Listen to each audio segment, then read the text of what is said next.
Hey friends, welcome to InfoCloud. Hey Rex, are you feeling okay? You look a little tired.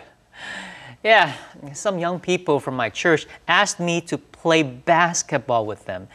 And I did for an entire afternoon. Now, I'm dying. I'm no spring chicken anymore. You're not that old, Rex. But let's talk about the expression you just used, no spring chicken. It just means not young anymore. When someone says, I'm no spring chicken, they are implying that they don't have the youthful energy that young people have.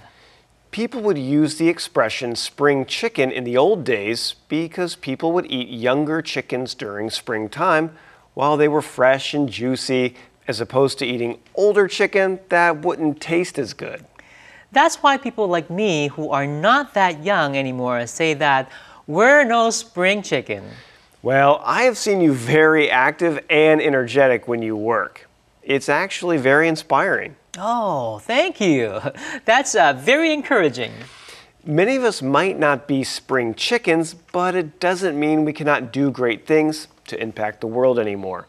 In fact, older people usually have more experience and wisdom to deal with the challenges in life. 很多年长的人经常会抱怨自己不再年轻。西方人会用 no spring chicken 来形容自己已经没有年轻人的活力，不会再去做某些事情了。I won't play basketball with them because I'm no spring chicken. 我不会跟他们打篮球，因为我不再年轻了。意思就是打不过他们了。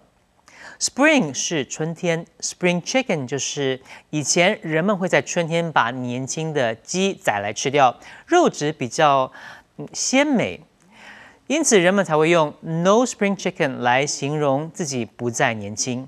你也可以说，虽然自己是 no spring chicken， 你在某些事情上面还是做得很好。